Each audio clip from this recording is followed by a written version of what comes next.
மிரட்டப்பட்ட எடப்பாடி தூக்கி கொண்டு வரப்பட்டு அமித்ஷாவுடன் மேடையில் உட்கார வைக்கப்பட்டார். இன்னும் ஒரு மாசம் டைம். உங்க எடப்பாடி ஒழுங்கா வந்து கூட்டணி பேசல, எடப்பாடி காலி. இந்த ஒரு வருஷ பீரியட்ல சசிகலாவையும் தினகரனையும் ஓபிஎஸ்ஸையும் கட்சிக்குள்ள கொண்டு வரணும். அந்த கொண்டு வரலன்னா அதைய வந்து எப்படி பண்ணோன்றதுக்கு வேலைகள் இருக்கு. ஒரு எதுவுமே செட் ஆகலைன்னா ரெட்டையிலே முடக்கப்பட்டதுன்னு சொல்லிட்டாங்கன்னா எல்லாரும் நடுத்தருக்கு வந்துடும். குருமூர்த்தி இன்டர்வியூல சொல்றாருல்ல, 80 சீட் வரைக்கும் எதிர்பார்த்தாரு. அவங்க 80 சீட் கொடுத்தாங்கன்னா முடிஞ்சு போச்சு அதிமுக. அவங்க ஜெயிச்சுட்டு அடுத்த ஃபியூச்சர் ஏடிஎம்கேவா அவங்க வந்துடுவாங்க. 30 சீட்டு கொடுத்து ஒரு துணை முதல்வர் அப்படின்ற அளவுக்கு தாவேகா வந்து இன்னொரு சீமான் கட்சி மாதிரி தான். அவரு கூட தான் அலைன்ஸ் வைக்க வாய்ப்பு இருக்கா சார்? அவங்க சீமானோட கூட்டணி வைக்கிறதுக்கு தயாரா இருக்கு. இனி வீட்லயே பானிபூரி செய்யலாம் எல்லாரும். ஆச்சி பானிபூரி கிட். அயன் சக்தி தந்திரும் அன்னை டேட்ஸ். அன்னை என்றால் அன்பு, அன்னை டேட்ஸ் என்றால் தெம்பு. சார் வணக்கம் சார். வணக்கம் துரை நாகராஜன் சார். வணக்கம். தம்பிதுரை ஒரு ஸ்டேட்மெண்ட் கொடுத்துருக்காரு சார். கூட்டணி அரசு கிடையாது, கூட்டணி ஆட்சி கிடையாது அப்படின்னு. இதை எப்படி பாக்குறீங்க சார்? இது அதிமுகக்கு யார் சார் பொதுச் செயலாளர்? எடப்பாடியா இல்ல தம்பிதுரையா? எடப்பாடி என்ன சொன்னாரு? அமித்ஷா சொன்னதை தவறா புரிஞ்சுக்கிட்டாங்கன்னு சொன்னார். ஓகே. அதுக்கு ஏன் தம்பிதுரை ஒரு நீண்ட விளக்கம் சொல்லணும்? 57 வந்து கூட்டணியை ரிஜெக்ட் பண்ணாங்க, அதுக்கப்புறம் கூட்டணியை ரிஜெக்ட் பண்ணாங்க, எம்ஜிஆர் ரிஜெக்ட் பண்ணாரு, அதுக்கப்புறம் இந்திரா காந்தியோட கலைஞர் கூட்டணி வச்சாரு, சமமான தொகுதிகளை கொடுத்து அதுவும் ரிஜெக்ட் ஆச்சு. அதுக்கப்புறம் ஒரு மைனாரிட்டி ஆட்சியே கலைஞர் அமைச்சாரு, அப்பவும் கூட்டணி வைக்கல, ரிஜெக்ட் ஆச்சு. இது வரைக்கும் தமிழக அரசியல் வரலாற்றில் கூட்டணியே கிடையாது, கூட்டணி அரசியலே கிடையாது அப்படி. சார் என்னோட கேள்வி என்னன்னா, அதிமுக பாஜக கூட்டணி பேச்சுவார்த்தை நடத்தும் போது இதெல்லாம் விவாதிக்கப்பட்டதா இல்லையா? நிச்சயமா விவாதிச்சிருப்பாங்க. அப்போ எப்படி அமித்ஷா பேசுவாரு? அதான் விவாதிச்சனாலதான் அதை மேடையில பேசியிருப்பாருன்னு நினைக்கிறேன். இல்லை சார், விவாதிச்சிருந்தா அப்போ வந்து எடப்பாடிக்கும் தம்பிதுரைக்கும் இந்த மாதிரி கூட்டணி ஆட்சி என்பது தமிழகத்தில் செல்லாது, வராது, அது வந்து இயல்பா இருக்காது, தமிழக மக்கள் அதை ஏற்க மாட்டாங்க அப்படின்றது வந்து தெரியுமா தெரியாதா? தெரிஞ்சிருக்கும் சார் நிச்சயமா. அப்போ அதை அமித்ஷாட்ட சொல்லியிருப்பாங்களா சொல்லியா? சொல்லியிருக்க வாய்ப்பு இருக்கு சார். அதை மீறி எப்படி அமித்ஷா கூட்டணி ஆட்சி, கூட்டணி மந்திரி சபையில் எத்தனை மந்திரிகள் இடம் பெறுவார்ன்ற வரைக்கும் அவர் எப்படி பேசுவார்? அதிமுக பாஜக இடையே முறையான கூட்டணி பேச்சுவார்த்தை நடக்கல. Okay okay. பேசினது எல்லாமே புரோக்கர்கள் தான் பேசியிருக்காங்க. ஓகே. நேரடியா ரெண்டு பேரும் நேரடியா ரெண்டு கட்சி தலைவர்களும் உட்கார்ந்து பேசல. ஓகே. இது ஏதோ ஒரு மிரட்டலால அமைந்த ஒரு கூட்டணி. Okay okay. மிரட்டப்பட்ட எடப்பாடி தூக்கி கொண்டு வரப்பட்டு அமித்ஷாவுடன் மேடையில் உட்கார வைக்கப்பட்டார். ஓகே. அமித்ஷா என்ன பேசுறாருன்றது அவர் இந்தியில பேசுறாரு, ஓகே, எடப்பாடிக்கு தெரியாது. ஓகே. டிரான்ஸ்லேட்டர் வந்து மொழிபெயர்த்து கூட்டணி ஆட்சி, கூட்டணி அரசு இதெல்லாம் அவர் சொன்னாலும் அதுக்கு ரியாக்ட் பண்ண எடப்பாடியால முடியல. ஸ்டேஜில் உட்காந்துருக்கோம் அப்படிங்கிற ஸ்டேஜில் உட்காந்துட்டோம். அப்போ இது வந்து பொருந்தா கூட்டணி, இதுதானே தெரியுது. ஓகே. அப்போ இந்த கூட்டணி எப்படி நீண்ட நாள் போகும்? ஓகே. இந்த கூட்டணி போகாது, உடையும். இப்போ இவர் வந்து நம்ம இப்படி புரிஞ்சுக்காதீங்க, இப்படி புரிஞ்சுக்கோங்க அப்படின்னு ஒரு விளக்கம் கொடுக்குறாரு எடப்பாடி. இப்போ இது அமித்ஷா ஒருவேளை அவரோட ரியாக்ஷன் இதுக்கு எப்படி இருக்கும்? ஏன்னா ஏதோ ஒரு அண்டர்ஸ்டாண்டிங்ல தான் அவர் பேசிட்டு போயிருக்காரு. அவர் கான்ஃபிடண்டாக தான் பேசுறாரு. அவர் கூட்டணி அரசு அப்படின்னு சொல்றப்ப இவர் பக்கத்துல தான் உட்காந்துருந்தாரு. இப்போ அவரோட ரியாக்ஷன் இல்லை அவரோட ப்ரெஷர் எந்த அளவுக்கு இருக்கும் ஏடிஎம்கே? எடப்பாடியுடைய மகன் வந்து ஒரு பெரிய கேஸ்ல மாட்டுறாரு. ஓகே. மாட்டின உடனே அவரை அரெஸ்ட் பண்றதுக்கு கூட்டிட்டு போறாங்க. ஓகே. அவர் ஜக்கி வாசுதேவ் கிட்ட வரும்போதே சிவராத்திரி விழாலேயே அமித்ஷா சொல்லிட்டாரு, இன்னும் ஒரு மாசம் டைம், உங்க எடப்பாடிக்கு ஒழுங்கா வந்து கூட்டணி பேசல, எடப்பாடி காலி சொல்லிட்டு போயிட்டாரு. இதை வந்து வேலுமணி மெதுவா சொல்லுவாரு, ஆனா கேட்க மாட்டாரு. வேலுமணியே வந்து தன்னை ப்ரொஜெக்ட் பண்ணிக்கிறதுக்கான ஆளா அவர் வந்து சிஎம் ஆகணுன்ற மாதிரி அவர் வராருன்ற சந்தேகமும் எடப்பாடிக்குள்ள இருந்தது. எடப்பாடிக்கும் வேலுமணிக்கும் சண்டையே நடந்துட்டு ஓகே இந்த கேப்ல தான் வேலுமணி தான் போட்டு கொடுத்தாரா இல்லை யார் போட்டு கொடுத்தாருன்னு தெரியல. ஓகே எடப்பாடியுடைய மகனோட சீக்ரெட் எல்லாத்தையும் எடுத்துட்டார். டெல்லி எடுத்துருச்சு. டெல்லி எடுத்துச்சு. ஓகே டெல்லி எடுத்தோடனே அவரை கைது பண்ண கொக்கி போடும்போது இவரு தென்னையை பெத்தா இளநீர் புள்ளைய பெத்தா கண்ணீர்னு இவர் ஓடுறாரு. அண்ணன் ஓகே 3 கார்ல ஓடுறாரு. ம் நான் பார்க்க போகலன்றாரு. ம் அவரு டெல்லிக்கு தனியா போறாரு. சட்டமன்றத்தில் இருக்க வேலுமணியை கூப்பிடுறாரு. அதான் கேபி முனுசாமியை கூப்பிடுறாரு. அங்க சிவி சண்முகம் இருக்கிற எல்லாரையும் கூப்பிட்டு உட்கார வச்சு பேசிட்டு வந்துடுறாரு. ம் ம் அவரு ட்விட்டர்ல போட்டுக்கிட்டே இருக்காரு. ம் இவரு கண்டிக்கவே இல்லை. ஆமா இது பிரச்சனை. அப்போ இவங்க அப்போ பிரைம் மினிஸ்டர் வர்றாரு. பிரைம் மினிஸ்டரையும் ஒரு மதிக்கல. பிரைம் மினிஸ்டரையும் பார்க்க போல. ம் அதுக்கப்புறம் அமித்ஷா தானே புறப்பட்டு வர்றாரு. ம் ம் புறப்பட்டு சென்னைக்கு வர்றாரு. சப்போஸ் திங்க் பண்ணி பாருங்களேன், அமித்ஷா வந்த மிஷன்ல எடப்பாடியை உட்கார வச்சு அவரு அந்த ப்ரெஸ் மீட்டை நடத்தலைன்னா ம் அமித்ஷாவோட இமேஜ் டெல்லியில் என்ன இருக்கும்? சரிஞ்சிருக்கும் சரிஞ்சிருக்கும். பிரச்சனையாயிருக்கும். ஆமா அமித்ஷாவால முடியல, பிரைம் மினிஸ்டர் போய் முடியல, ம் அமித்ஷாவாலையும் முடியல. ம் அப்போ இவர் விஜயோட பேச்சுவார்த்தை நடத்திக்கிட்டு இருக்காரு. ஆ விஜயோட இவர் போவாரு. இவர் பாஜகவை நிராகரிக்கிறாரு ம் அப்படின்ற ஒரு விஷயம். ஓகே அப்போ அமித்ஷா நேரா உட்காந்துட்டு கூப்பிட்டு உட்கார வச்சு ப்ரெஸ் மீட்டை நடத்தி முடிச்சுட்டு போயிட்டார். ஓகே போன அப்புறம் அவர் பாட்டுன்னு அவருக்கு வாய்க்கு வந்தது கேள்விகளுக்கெல்லாம் பதில் சொல்லிட்டு போறாரு. அதுக்கப்புறம் அது நியாயமான ஆன்லைன்ஸ்ல தான் பதில் சொல்றாரு. ம் எல்லா மாநிலத்திலையும் கூட்டணி ஆட்சி தானே, தமிழ்நாட்டில் மட்டும்தான் வேற ஆட்சியா வரப்போகுது. ம் அதுவும் இதானே. ஆமா ஆமா இப்போ ட்ரெயின்ல போயிட்டு இருக்கோம், செங்கல்பட்டு தானே திண்டிவனம் வரும். ம் திண்டிவனம் தானே வரும். ம் திடீர்னு மயிலாடுதுறையா வரும்? இல்ல வராது, திண்டிவனம் தான் வரும். அதனால அவர் அந்த பதில் சொல்லிட்டு போறாரு.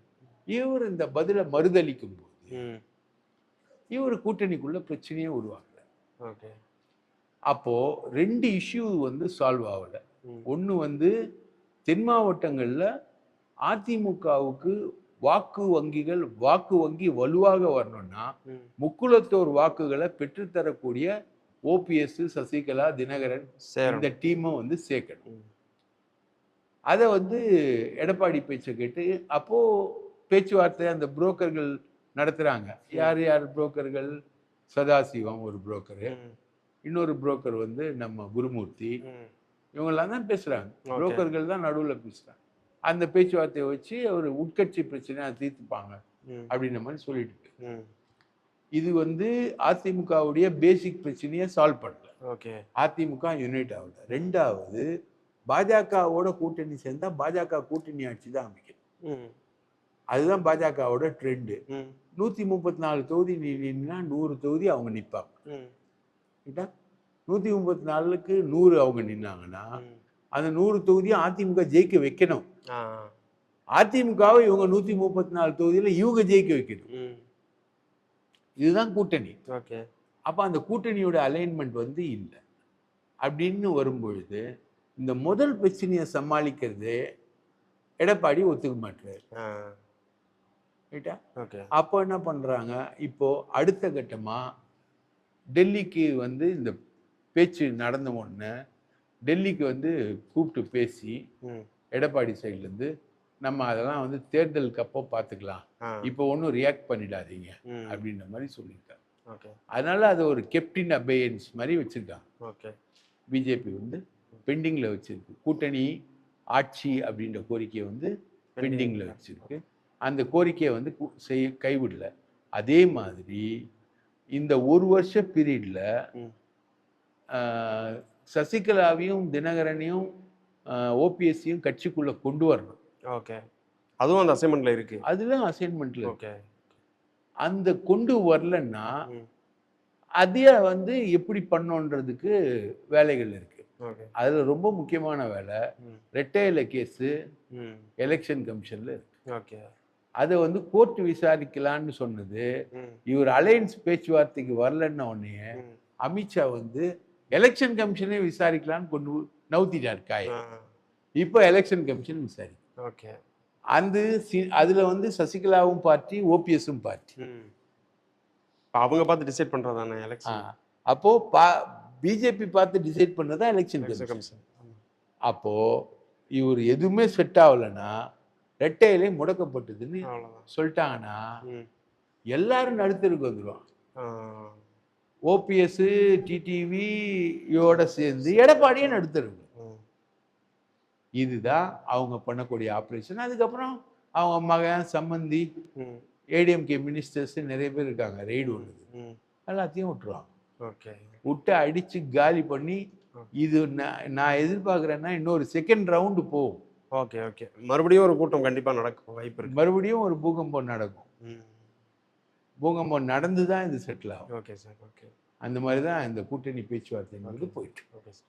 சரி, அந்த அமித்ஷா வந்து பரபரப்பை கிளப்பிட்டு போனார்ல, அதுக்கப்புறம் வந்து தாவேகா தலைவர் விஜய் தரப்புல இருந்து ஒரு அறிக்கை ஒன்று வருது.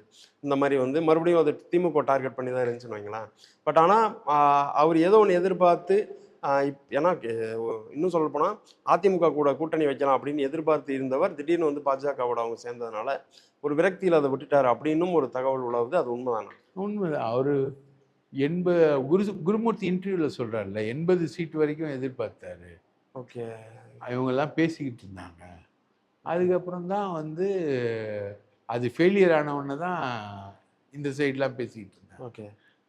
அவங்க 80 சீட்டு கொடுத்தாங்கன்னா முடிஞ்சு போச்சு அதிமுக. ம். ரைட்டா? அவங்க ஜெயிச்சுட்டு அடுத்த ஃபியூச்சர் ஏடிஎம்கேவோ அவங்க வந்துடுவாங்க. ம். அதனால அவர் யோசிச்சுக்கிட்டு இருந்தார். ஒரு 30 சீட்டு கொடுத்து ஒரு துணை முதல்வர் அப்படின்ற அளவுக்கு கன்வின்ஸ் பண்ணி வச்சுருந்தாங்க ஓகே. விஜய. ஓகே. அதுவும் இல்லை அப்படின்ற அளவுக்கு போயிடுச்சு. ஓகே. அதனால வெக்ஸ் ஆகிதான் விஜய் வந்து வெக்ஸ். விஜயுடைய ப்ரோக்ராமை நீங்கள் முதல்ல இருந்து பார்த்தீங்கன்னா விகடனோட சேர்ந்து அவங்க பண்ண ப்ரோக்ராம் அம்பேத்கர் ப்ரோக்ராம் பார்த்தீங்கன்னா ஆதவ் அர்ஜுன் ரெட்டி வந்து ஒரு விஷயத்த கிளியராக சொல்லுவார். ஆட்சியில் பங்கு அதிகாரத்தில் பங்கு. ரைட்டுங்களா? அது ரொம்ப கிளியராக சொல்லுவார். எடப்பாடி நல்லவர், பிஜேபிக்கு எதிராக இருக்காரு, அவரோட கூட்டணி வைக்கலாம் அப்படின்ற மாதிரிலாம் நிறைய பொன்மொழியெல்லாம் உதிர்ப்பார். இது அப்படிதான் அந்த பவுன்சிங் பேடுன்ற அமைப்புல விகடன் சீனிவாசனும் இருக்காரு, ஆதவ் அர்ஜுன் ரெட்டியும் இருக்காரு, மற்ற தொழிலதிபர்கள்லாம் இருக்காங்க. ஓகே. அவங்க அந்த குரூப்புக்குள்ள போனீங்கன்னா பெரியாரை பத்தி கண்ணாபின்னான்னு பேசிக்கிட்டு இருப்பாங்க. ஓகே. அந்த மாதிரி ஒரு குரூப், அது பவுன்சிங் பேடுன்னு ஒரு குரூப்பு. அந்த குரூப்புக்குள்ள தான் இது எல்லாமே ஆப்ரேட் ஆகுது. ஓகே. அந்த குரூப்புக்குள்ள தான் மாஃபா பாண்டியராஜனை வந்து அரசியல் கொண்டு வந்தது. அவர் ஒரு தொழிலதிபர். அவருக்கு பதவி வாங்கி கொடுத்ததெல்லாம் அந்த குரூப்பு தான். அதில் தான் ஆதவ் அர்ஜுன் ரெட்டியும் ஆப்ரேட். இந்த குரூப்பு தான் ஆட்சியில் பங்கு அதிகாரத்தில் பங்குலாம் சொல்லிச்சு. ஓகே. இப்போ ஆட்சியில் பங்கு அதிகாரத்தில் பங்கு எல்லாத்துக்குமே வந்து பெருசாக அவங்க எதிர்பார்த்தது ஏடிஎம்கே. ஓகே. அதனால தான் டே 1லேருந்து அவங்க ஏடிஎம்கேவை அட்டாக் பண்ணவே இல்லை. ஓகே. திருமாவளவனை வச்சு ட்ரை பண்ணுறாங்க, திருமாவளவன் நவுரில். விஜய் கூட்டணியோட சேர்த்து வச்சு ட்ரை பண்ணுறாங்க, திருமாவளவன் நவுரில்னவுடனே இவர் வந்து விஜய் கட்சிக்கே போயிடுறாரு. ஓகே. ஆதவ் போயிடுறாரு.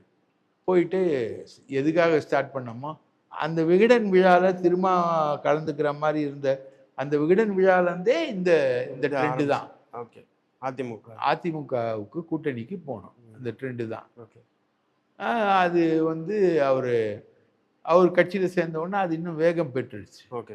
வேகம் பெற்று நெகோசியேஷன்ஸ் போயிட்டு இருக்கு. அப்போதான் ஐயநாதன் கேட்குறாரு, அதிமுகவை மட்டும் விமர்சிக்க மாட்டீங்களேன்னு ஐயநாதன் கேட்குறாரு. இல்லைங்க, அதை பற்றி தாங்க பேசிக்கிட்டு இருக்கோம் நாங்கள் அப்படின்னு விஜய் சொல்கிறாரு ஐயநாதன் கிட்ட. போயா நீங்கள் அதிமுகவோட கூட்டணி சேர்றதுக்கு நான் எதுக்கு அவங்க கூட உழைக்கணும்னு ஐயநாதன் வெளில ஓடிவார். இதுதான் அந்த சம்பவங்கள். ஓகே. இதுதான் இவங்க வந்து அதிமுக கூட்டணிக்காக தான் ப்ரோக்ராம் ஆனவங்க. ஓகே. அதை தாண்டி இவங்களுக்கு சிந்தனையே கிடையாது. ஓகே. அதிமுக இப்போ புழக்குன்னு போய் இவங்க ஃபங்க் ஆகிட்டார். ஓகே. இப்போ வந்து இந்த பக்கம் திமுக இல்லை, இந்த பக்கம் அதிமுக இல்லை, மூணாவதாக தனிச்சு நிற்கிறாங்க. இப்போ இவங்க தாவேகா எதை நோக்கி பயணிக்கும்? தாவேகா வந்து இன்னொரு சீமான் கட்சி மாதிரி தான். ஓகே. இல்லை அவரு கூட தான் அலைன்ஸ் வைக்க வாய்ப்பு இருக்கா சார்? அவரு கூட ட்ரை பண்ணாங்க. ஏண்டா வந்து அம்பேத்கரை வந்து விமர்சிச்சப்போ வந்து பெரிய அளவுக்கு எதிர்வினை ஆற்றினார் விஜய். ஏன் பெரியார சீமான் விமர்சிக்கும் போது ஏன் விஜய் வந்து எதிர்வினை ஆற்றல அப்படின்றது கேள்வி. ஓகே. அதுக்கு தாவேகாலேருந்து கிடைச்ச பதில் என்னன்னா, எனக்கு ஐயநாதன் தான் சொன்னார். என்னங்க பதில் சொன்னாங்கன்னு. அப்போ ஐயநாதன் சொன்னார், அவன் சீமானோட கூட்டணி வைக்கிறதுக்கு தயாரா இல்லை. அப்பா இல்லை சார், ஏன்னா அமித்ஷா வரும்போது தான் இங்கே பாமகவுலையும் வந்து ராமதாஸ் அவர் ஒரு அறிக்கை வர்றாரு, இனிமேல் தலைவர் பொறுப்பை வந்து நானே பார்த்துக்கிறேன், செயல் தலைவராக மட்டும் அன்புமணி இருப்பார் அப்படின்னும் அங்கேருந்து. ஏன்னா அது வரைக்கும் அமைதியாக இருந்த பாமக அப்போதைக்கு ஒரு டம்னு ஒரு நியூஸ் ஒன்று வெளியே வருது சார். அது எதன் வெளிப்பாடாக பார்க்குறாங்க எல்லாரும் அப்படின்னா, ஒருவேளை அவர் அதை அறிவிக்காமல் இருந்ததுனா அன்புமணியும் அந்த மேடையில் இருந்திருப்பார் அப்படின்னும் சொல்கிறாங்க. இதை எப்படி பார்க்குறீங்க? நாளைக்கு அன்புமணி இருக்க மாட்டாருன்னு பாமக ராமதாஸ் கேரண்டி கொடுப்பாரா? ஓகே, அன்புமணி தாங்க தலைவர் இன்னைக்கு வரைக்கும். ஓகே, நீங்க சொல்லிக்கலாம், நான் தான் சிங்கம், நான் தான் சிங்கம், நான் தான் சிங்கம். ஓகே, நீங்க சிங்கம் தான், ஆனா ரிட்டையர்டு சிங்கம். ஓகே. இப்போ அன்புமணி அவரோட கண்ட்ரோல். அன்புமணி வந்து ஆன்லைன் சிங்கம். ஓகே, பிரசன்ட் சிங்கம் அன்புமணி தான். ஓகே. ஏன் வரமாட்டேன்? மேட்ரு என்னன்னா, ஏடிஎம்கே கிட்ட இருந்து ஃபுல் அமௌண்ட்டை ராமதாஸ் வாங்கிட்டாரு ஓகே. போன தடவை. பிஜேபி கிட்ட இருந்து ஒரு அமௌண்ட்டை அண்ணா அன்புமணி வாங்கிட்டாரு. ஓகே, ரைட்டா? இப்போ இந்த முறை கூட்டணிக்கு வரும்போது அமௌண்ட் வரும்.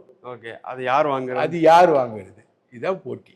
ஓகே, அதுக்கு தான் நான் தான் தலைவர், நான் தான் பொதுக்குழு, ஓகே, நான் தான் இந்த வேஷம், ஓகே, நான் தான் சிங்கம், ஓகே, நான் தான் கபாலி, ஓகே, என்கிட்ட தான் கட்டிங் கொடுக்கணும். இதுதான் ஓகே, இதுதான் பாமகல நடக்கக்கூடிய சண்டை. ஓகே. கடைசியாக சார், இவர் இப்போ நயினா நாகேந்திரன் வந்து தலைவராக பொறுப்பேற்றிருக்காரு. அப்போ இப்போ ஒரு ப்ரெஸ் மீட் கொடுத்ததில் வந்து அவர் சொல்லியிருக்காரு, அண்ணாமலை வந்து புயலாக இருந்தால் நான் வந்து தென்றலாக இருப்பேன் அப்படின்லாம் பேசியிருக்காரு. நயினா நாகேந்திரன் நீங்கள் முன்னாடிருந்தே பார்த்துட்டு வந்திருப்பீங்க. கிட்டத்தட்ட அதிமுகவில் பயணத்தை ஆரம்பித்தார். இடையில வந்து அதிமுகலேருந்து வெளியே வரணும்னா திமுகலையும் வந்து பேச்சுவார்த்தைலாம் அப்போ நடத்துனாங்க. திமுக வந்து கூப்பிட்டாங்க. ஏன்னா அவர் இணக்கமாக தான் இருந்தார். திடீர்னு வந்து பாஜகவோட தலைவர் பொறுப்பு கொடுப்பாங்க நம்பி போனார். ஆனால் இவ்வளோ வருஷம் காக்க வச்சு இப்போ பொறுப்பு கிடைச்சிருக்கு. அவரோட செயல்பாடுகள் எப்படி இருக்கும் சார்? அதிரடி அரசியல் பண்ணுவாரா? இல்லை, அவர் அதிரடி அரசியல் பண்ண மாட்டார். அவர் ஒரு நல்ல சாராய வியாபாரி, ஹோட்டல் அதிபர், ஓகே, பண்ணையார். ஊரில் எங்கே ஹோட்டல் கிடைச்சாலும் லிட்டிகேஷன் ப்ராப்பர்ட்டினா வாங்கிடுவார். ஓகே, ரைட்டுங்களா? இப்போது அண்ணாமலை ஒரு 2000 கோடி சேர்த்தாரு அப்படின்னா அவன் கொஞ்சம் சவுண்டோடு சேர்த்தாரு, மாட்டிக்கினாரு. ஓகே, அவர் வந்து திமுக அமைச்சர்கள் நேரு கிட்ட மாமூல் வாங்கினாரு. சவுக்கு சங்கரும் அவரும் ஒரே ட்ராக்ல தான் ட்ராவல் ஆவாங்க. ஓகே, 2 பேரும் நேருகிட்ட வாங்குவாங்க, மூர்த்தி கிட்ட வாங்குவாங்க, நம்ம துரைமுருகன் கிட்ட வாங்குவாங்க. இந்த மாதிரிலாம் வாங்கிட்டு இருக்கோம். திமுக அமைச்சர்கள் தான் ஃபீட் பண்ணியிருக்காங்க அவங்களுக்கு அப்படின்றது ஒரு குற்றச்சாட்டு. அண்ணாமலை மேலே இருக்கக்கூடிய குற்றச்சாட்டு. அதில் சக்கரபாணின்னு ஒரு மினிஸ்டர் ஒரு செங்கற்சூளையே அமைச்சு கொடுத்தாரு அப்படின்னு. ஓகே, அது மாதிரிலாம் சொல்லுவாங்க. ஸோ இவங்க எல்லாமே இந்த மாதிரி விஷயங்கள்ல தான் இவங்க வந்து ட்ராவல் பண்ணுவாங்க. ஸோ இந்த ஆட்கள் மாதிரி தான் நயினார் நாகேந்திரன். அரசை வந்து பகைச்சிக்க மாட்டார். அவர் மேலே வந்து அந்த 4 கோடி ரூபாய் தேர்தல் பிடிச்சிடாம நிதி விஷயம் அது டேக் ஆஃபே ஆகலையே பெருசா. ஆமாம், அது அப்படியே. அதுதான் அவரோட understanding with DMK. Okay, okay. அவரோட அண்டர்ஸ்டாண்டிங் வித் ஏடிஎம்கே அதிகம். ஆனால் தினகரனை பார்த்து சொல்கிறார், ஆனால் உங்களை பார்த்தானா நாங்கள் பதவிக்கு வந்தோம், ஓகே, நீங்கள் தானே எங்களுக்கு காட் ஃபாதர். ஓகே, அங்கே ஒரு குத்து இங்கே அங்கே அனுக்கும். ஸோ இந்த சாராய வியாபாரியாக இருந்தவங்களோட குணாம்சமே வந்து மேக்சிமம் பகைச்சிக்க மாட்டாங்க. Okay, okay. ரொம்ப எக்ஸ்ட்ரீமாக வந்ததுன்னா வெட்டிடுவாங்க. ஓகே, இதுதான் ஓகே அவங்களுடைய குணம். ஓகே, அதான் ரொம்ப பகைச்சிக்க மாட்டார், ஒரு ஃப்ளூவெண்ட்டாக போயிடுவார். ஓகே. இப்போவுமே இந்த பிரச்சனையிலேயே, ஆட்சியில் பங்கு பிரச்சனையிலேயே நாங்கள் வந்து இதே அண்ணாமலையாக இருந்தால் நேரம் பொங்கி ஏந்து கூட்டணி ஒரு வழியாக்கியிருப்பார். ஆமாம். இவர் வந்து அமித்ஷாவும் எடப்பாடியும் பேசினாங்க, எனக்கு எதுவும் தெரியாது, ஆமாம், அவங்க தான் பார்த்துக்கணுமே ஆமாம் சொல்லி போகிறாரு. ஸோ நயினார் நாகேந்திரன் இப்படி தான். ஓகே. அவர் வந்து ஆரிய கூத்தாடினாலும் தாண்டவக்கோனே, காரியத்தில் கண்வையடா தாண்டவக்கோனே. அவர் வந்து கலெக்ஷனு விஷயங்கள் இதில் தான் அவர் வந்து கலெக்ட். Okay sir. கடைசியாக சார் டிஎம்கே இங்கே வரோம். நான் முன்னாடி வந்து செந்தில் பாலாஜி அவர் வீட்டில் ரைடு பண்ணப்பையும் சரி, அவர் ஹாஸ்பிட்டல் அட்மிட் ஆனப்பையும் சரி, திமுக தலைமையில் இருந்தும் சரி, அமைச்சர்கள் தரப்புல இருந்தும் சரி, அவ்வளவு வேகமான போக்கு இருந்தது. கண்டன அறிக்கைகளும் வெளியே வந்தது சார். துணை பொதுச் செயலாளர் கே நேரு அவரோட சகோதரர் வீட்லேயும் அதுக்கப்புறம் அவரோட பையன் அவரோட இடத்துலையும் வந்து ரைடு நடந்திருக்கு. ஆனால் அது திமுக தலைமை வந்து கம்முன்னே இருக்காங்க. பெரிய அளவில் வந்து அவங்க எந்த அறிக்கையும் வெளியிடலை. இன்னொன்றும் பெரிய அளவில் வந்து வேறு யாருமே அதை சுற்றி பேசவே இல்லை. என்ன காரணம் சார்? நேருவும் துரைமுருகனும் வந்து அவங்க துறையில வந்து எதையுமே வந்து திமுக தலைமை குடும்பம் இருக்கு இல்லையா, அவங்களுக்கு எதையுமே அவங்களோட டச்லேயே கிடையாது. இவங்களோட துறையில இப்போ இவர் வந்து சுரங்கத்துறையில இருக்காரு, துரைமுருகன். அதில் வந்து ஒரு வருஷத்துக்கு 25,000 கோடி ரூபாய்க்கு மணல், சவுடு மணல், அந்த மணல், ஜல்லி மணல், குவாரி இதெல்லாமே ரோல் ஆகுது. அது எதை பற்றியுமே வந்து திமுக தலைமை குடும்பத்துக்கு சொல்றது இல்லை, கேட்கறதும் இல்லை. அதே மாதிரி நேரு வந்து நிறைய மாநாடுகளை நடத்துனதுனால எனக்கு நிறைய கடனாகி போச்சு. அந்த கடன்களை வந்து ஈடுகட்டணும்னு சொல்லிட்டு அவங்க அவரோட துறையில எது நடந்தாலும், தவறுகள் எது நடந்தாலும், சரி நடந்தாலும் அதை வந்து திமுக தலைமை கண்டுக்கிறதே இல்லை. இப்போ இவங்க வந்து எந்த அளவுக்கு நேரு குடும்பம் வளர்ந்துருக்குன்னா, அமெரிக்காவில் ரியல் எஸ்டேட் பண்றாங்க. நெப்போலியன் அதை கேர்டேக் பண்றாரு அமெரிக்கா. நேருவோட உறவினர், அவர் கேர்டேக் பண்றாரு. நேரு குடும்பம், ட்ரூ வேல்யூ இந்த டீம் வந்து அமெரிக்காவில் ரியல் எஸ்டேட் பண்ணிட்டு இருக்கு. இப்போதானே ரியல் எஸ்டேட் வந்து சவுதி குவைத்தில் ரியல் எஸ்டேட் பண்ணுறது தமிழ்நாட்டில் விளம்பரமாக வருது. 3.5 கோடி ஒரு சென்ட்டு அப்படின்றது இப்போ தானே வருது. அது ஒரு 35 கோடி ஒரு சென்ட்டுன்னு வரும் நியூயார்க்கில். இந்திய மதிப்புக்கு ஒரு 35 கோடி ஒரு சென்ட்டுன்னு வரும். அதை அவங்க பண்ணிக்கிட்டு இருக்காங்க. அப்போது எவ்வளோ பெரிய பிரம்மாண்டமான வளர்ச்சி. அதே மாதிரி அவங்க நேருவோட சகோதரர் மணிவண்ணன், மணிவண்ணன் வந்து கிட்டத்தட்ட ஒரு 400 ஏக்கர் அன்னதானத்துக்காக கொடுக்கப்பட்ட நிலத்தை, ஸ்ரீரங்கம் நிலத்தை அவர் வந்து கபலீகரம் பண்ணிட்டதா ஒரு குற்றச்சாட்டு. அது இல்லாமல் இந்தியன் வங்கியில் வந்து பல 100 கோடி ரூபாய்க்கு காற்றாலை அமைக்க வாங்கின பணத்தை வந்து இவங்க பங்கு போட்டுக்கிட்டாங்கன்னு ஒரு மிகப்பெரிய குற்றச்சாட்டு. இதெல்லாம் வந்து ஆல்ரெடி சிபிஐ கேஸ் இருக்கக்கூடிய விஷயம். இந்த காற்றாலையில் ஆல்ரெடி சிபிஐ இருக்கக்கூடிய கேஸ். இன்னைக்கு இவங்களுடைய பல பண பரிமாற்றத்தை ஆராய்ச்சி பண்ணும்போது எங்கேயோ போகுது. இது வரைக்கும் செந்தில் பாலாஜி விஷயத்துல ஒண்ணுமே இவங்களால பிடிக்க முடியல. ஆனா ஜெயில் தண்டனை அனுபவிச்சிட்டாரு செந்தில் பாலாஜி. துரைமுருகன்ல வந்து விஷயத்துல வந்து குவாரிகளில் வந்து செயற்கைக்கோள் அனுப்பி ஆய்வு நடத்தி அதில் முறைகேடு இருக்குன்னு கண்டுபிடிக்கிறாங்க. 7 மாவட்ட கலெக்டர்களை கூப்பிட்டு சம்மன் பண்ணி அமலாக்கத்துறை விசாரணை பண்ணுது. ஆனா துரைமுருகன் வீட்டுக்கு அமலாக்கத்துறை போல, நேரு வீட்டுக்கு போயிருக்கு. நேரு தம்பியை பிடிச்சிருக்கு. நேரு தம்பிக்கு திடீர்னு நெஞ்சொலி வந்து ஹாஸ்பிட்டலைஸ்ட் ஆயிருக்கு. செந்தில் பாலாஜின்றது வந்து அவங்களுக்கு வந்து பொலிட்டிக்கல் டார்கெட். துரைமுருகனும் நேருவும் வந்து அவங்கவுங்க செய்யற தவறுல அவங்கவுங்க மாட்டிக்கிறாங்க. அப்போ இதுக்கு பொலிட்டிக்கல் டார்கெட்டா இன்னொரு கட்சியிலேருந்து நம்ம கட்சிக்கு வந்தவன் அவன் வந்து கொங்கு மண்டலத்துல நல்லா பெர்ஃபார்ம் பண்றாங்கன்னு எடப்பாடியும் அண்ணாமலையும் சேர்ந்து அடிச்சு அவன் ஜெயிலுக்கு அனுப்பி அவ்வளவும் பண்றாங்க. அப்போ அவனுக்கு சப்போர்ட்டா ஸ்டாலின் வருவாரா? பொலிட்டிக்கல் அட்மினிஸ்ட்ரேட்டிவ்ல இவங்க பண்ணக்கூடிய மிஸ்டேக்ஸுக்கும் இவங்க அடிக்கக்கூடிய பலான வேலைகள்னால இவங்க சிக்கிறதுக்கும் ஸ்டாலின் வருவாரா? பாலாஜிக்கு தான் வருவார் ஸ்டாலின், இவங்களுக்கு வரமாட்டார். வாய்ப்பளித்ததுக்கு தமிழ்நாடு நவ்வுக்கு மிக்க நன்றி. இனி வீட்லயே பானிபூரி செய்யலாம் எல்லாரும். ஆச்சி பானிபூரி கிட். அயன் சக்தி தந்திடும் அன்னை டேட்ஸ். அன்னை என்றால் அன்பு, அன்னை டேட்ஸ் என்றால் தெம்பு.